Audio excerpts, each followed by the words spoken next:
So today I want to just go through three movements that we're going to do with our pelvis lying on our side.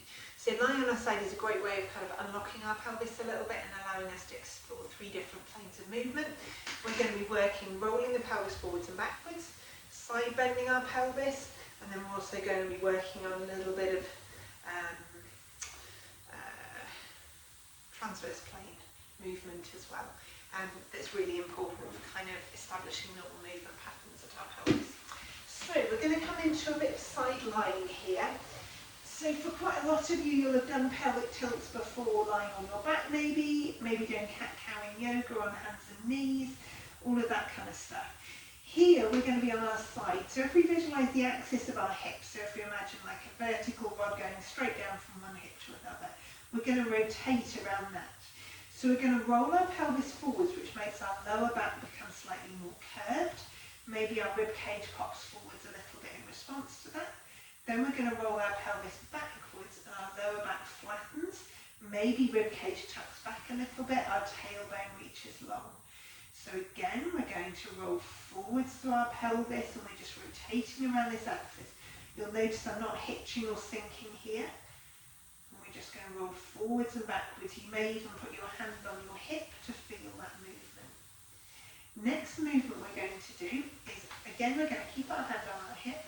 We're going to shorten our top waist here by bringing our hip up towards our rib cage, and then we're going to reach down and create length through that side body. So we're going to hitch up, and then we're going to reach away. Hitch up. We're going to reach away. So that's working in that plane of movement where we're lifting and lowering here. Next movement, you can do this without a prop. You could equally put a ball, you could put a foam roller, kind of moving vertically through that you can help to sort of unstick your knees and roll with. So we're going to be doing knee creepers here. So at the moment my knees are stacked one on top of the other, and I might even choose to bring my knees up so then my hips are at 90 degrees. It just helps you to kind of make sense of the movement when you're learning.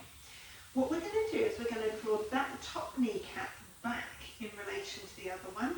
So you'll feel like you're sinking your pelvis back behind you, and you might even feel a bit of a stretch around your glute there. Now we're going to push forwards out of that hip, reaching that top kneecap forwards, forwards, forwards, forwards, forwards.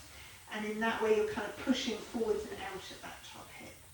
So we're going to draw that kneecap back, back, back, back, back, back, back, and then we're going to push forwards out. So you may find it useful almost to pull your hip back and push your hip forwards initially, just to give you a little bit more feedback. And then once you can do that, keeping everything else quiet. I was just discussing with my patient either using your hand on your ribs as feedback, you can use a heavy blanket. What we don't want to be doing is rolling our whole body. We're learning to isolate our pelvic movement here, okay? So this is all just improving kind of your movement intelligence. It's working on your brain, communicating with your muscles. So to some extent, amounts will depend person to person.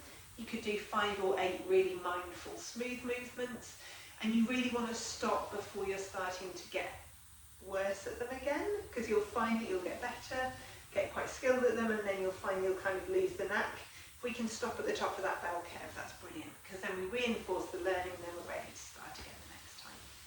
As always, any questions, any concerns, just drop me an email. Take care.